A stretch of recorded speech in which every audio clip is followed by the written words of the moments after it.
Dans notre séquence ping-pong, je reçois Guy Carlier pour son ouvrage « Sauf le respect que je vous dois » qui va répondre à Paul Vermus de François. Guy Carlier, bonsoir. Bonsoir. Bon, alors avant de parler du livre, on va dire on peut vous retrouver sur France Inter tous les jours, carte blanche, 7h54. Tous les matins, oui. Tous les matins, 7h54, 7h51. Et sur France 2, avec Isabelle Giordano. Isabelle, oui. Voilà, c'est jour de fête, l'émission en question. Voilà. Ouais. Émission de cinéma. Alors, avant d'entrer dans le livre et dans la critique, on regarde le 4e de couverture. Guy Carlier, le chroniqueur le plus redouté du PAF. Oui, ça, c'est pas moi qui ai écrit ça. Hein. Est-ce que vous avez l'impression d'avoir un titre à défendre? Non. Non, je ne suis pas non plus le José Bové de la télé ou de la radio. C'est juste, moi je suis plutôt un chambreur de fond de quart. Vous voyez, quand on vient des matchs de foot, et voilà, il n'y a pas de message derrière ça. Simplement, c'est bien de mettre toujours un peu de fond quand on chambre, quoi. Et c'est ce que j'ai essayé de faire dans les portraits des hommes politiques. Disons ce qu'il en est. Donc vous envoyez des lettres aux hommes politiques, pas seulement aux présidentiables. Hein. On verrait qu'il y a d'autres. À ceux qui auraient pu l'être, comme Jack Lang, Fabius, ou voilà. Oui. Ceux qui l'ont été, comme Giscard. Mais on a, au-delà de tout ça, c'est un peu le portrait de la France politique actuellement. Et vous êtes un amoureux déçu de cette France politique actuelle. Oui, c'est pour ça. Sauf le respect, c'est parce que je voulais pas participer du tous pourri. Et bon, moi, je fais partie d'une génération un peu comme toi, où on a été bercé un peu dans l'illusion communiste étant gamin, puis on a vécu mai 68, puis enfin, tu vois. Et à chaque fois, on se retrouvait un peu plus déçus. On a vécu 81 pour finir. Avec Mitterrand, en qui, faut le dire, on avait beaucoup d'espoir, et le mec finit par consulter Elisabeth Tessier, quoi. Donc ça craint un peu quand même. Alors voyons ce qu'il en est de ce que Paul Vermus pense de « Sauf le respect que je vous dois » de Guy Carlier. Alors on appuie sur la petite barre d'espacement et on y va. Cher Guy, sauf le respect que je vous dois, j'ai le sentiment que c'est un ouvrage de commande écrit à la va-vite sur un coin de table. Vous ne doutez de rien, on peut lire sur le bandeau rouge de cet ouvrage: avant de choisir votre président, lisez ce livre. Alors j'ai lu ce livre et je ne sais toujours pas pour qui voter. Alors là, je voudrais quand même expliquer à Paul que si je dis avant de choisir votre président, lisez ce livre, ça ne veut pas dire que vous allez trouver la réponse là-dedans. Ça veut dire que ça va vous fournir la matière à réflexion. Mais si vous n'avez pas le moyen intellectuel de réfléchir, vous ne pourrez pas vous en sortir. Donc Paul, ce n'est pas le livre qui est en cause, c'est votre matière grise. On continue. Paul ne sait toujours pas. J'ai l'impression que c'est quand même un peu inutile. Hein. Alors vous balancez des vacheries comme une poule de batterie pond des œufs. Je dirais que votre style est beaucoup plus radiophonique que littéraire. Alors, ça, évidemment, mon cher Paul, je n'ai pas le sens de la métaphore et jamais je n'écrirai une phrase du genre « Vous balancez des vacheries comme les poules de batterie pondent des œufs ». Je regrette de ne pas avoir votre qualité littéraire. Alors dans cette galerie de portraits de candidats et de non-candidats, vous accouchez par exemple de 4 petites lignes sur José Bové. Alors, vous dites, c'est vous qui parlez, comment peut-on confier la présidence de la République à un type qui fume la pipe et porte une moustache de douanier savoyard? Alors, je vous signale d'abord que vous avez oublié de parler de la chemise à carreaux. Là, c'est ce qu'on appelle du comique de répétition. Vous l'avez dit 20 fois partout, dans tous les médias, sur toutes les ondes. Alors ça, c'est totalement faux. Ces 4 lignes sur José Bové, il me les a fait citer dans une émission dans laquelle il chronique. Et donc, évidemment, ils ont lu ces 4 lignes, mais ce n'est pas moi qui les ressort à chaque fois. Mais est-ce que vous avez le sentiment parfois d'être allé un petit peu trop loin, que vous avez envie de Honnêtement, non. Souvent, il y a dans ces lettres des idées de chronique que j'ai fait à la radio et qui étaient sur justement la forme radiophonique beaucoup plus violente.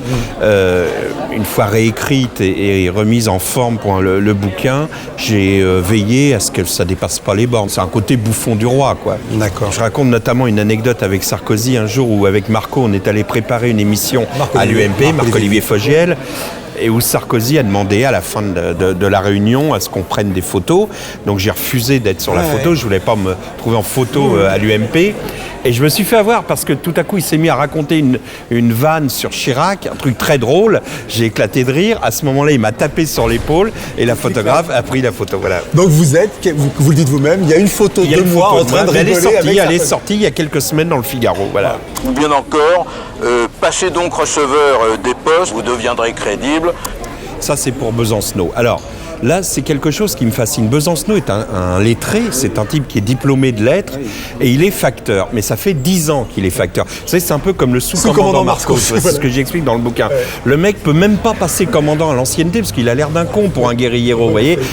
Besancenot, c'est pareil. Vous imaginez que demain, ce type soit receveur des postes. Ça le fait plus, quoi. C'est, vous voyez, pour la lutte pour les Vous avez un passage assez touchant sur Arlette Laguillet, sur quand évidemment, elle a un côté touchant. C'est-à-dire qu'en tout cas, même s'il y a dans Lutte ouvrière quelque chose d'assez sectaire, mais ce côté, le F2 au lilas, cette authenticité, on a publié le patrimoine des candidats, elle a 3 000 € sur un livret de caisse d'épargne, c'est vraiment très, très touchant. Vous flinguez Giscard, alors flinguer Giscard...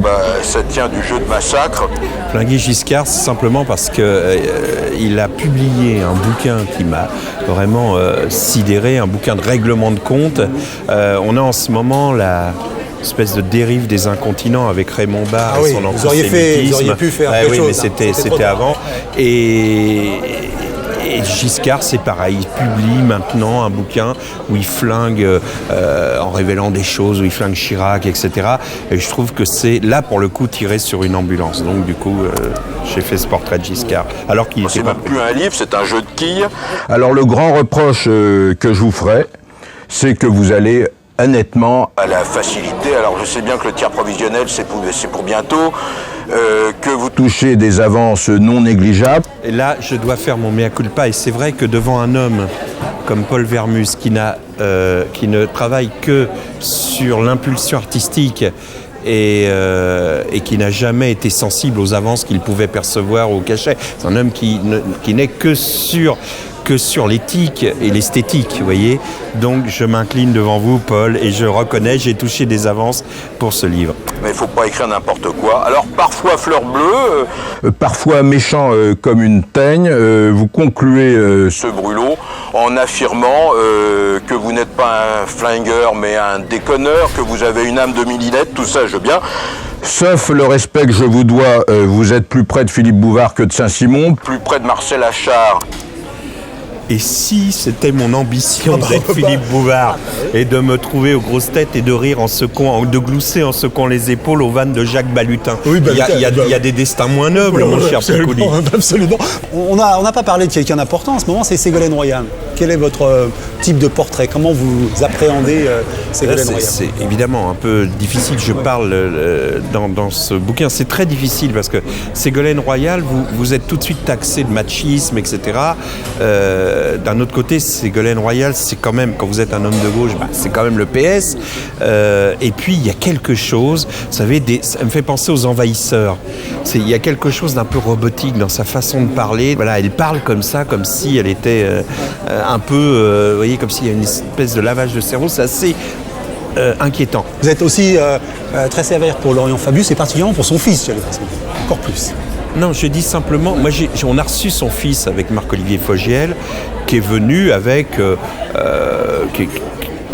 une espèce de plan marketing, d'homme vraiment de droite, enfin de capitaliste débridé, quoi. Et donc je disais de la même façon qu'on dit souvent, avant d'épouser la fille, regarde la mère, avant d'épouser les idées politiques du père, regarde le fils. Oui. Que de Sacha Guitry, vous me direz... C'était les métaphores. Voilà. Plus près de Bouvard. C'est déjà pas si mal. Allez, vous pouvez faire un effort, j'attends avec impatience de vous un vrai et grand livre. Voilà, encore un amoureux. Oui. Mais bon, Vermus, ça va. J'aurais mauvaise grâce à refuser ce genre de critique, alors que j'ai fait ça pendant des années vis-à-vis de la télé. Voilà. Ouais. Enfin, nous, ça nous a fait plaisir que vous acceptiez de le faire. Oui, et puis moi, je le faisais en étant drôle. Mais nul n'est parfait, Vermus. Petite vacherie. Nul n'est parfait, Vermus. Bon, en tout cas, ça nous a fait plaisir. Et puis, bon, pour ceux, et comme vous l'avez dit, c'est pas ça qui va vous faire choisir votre président.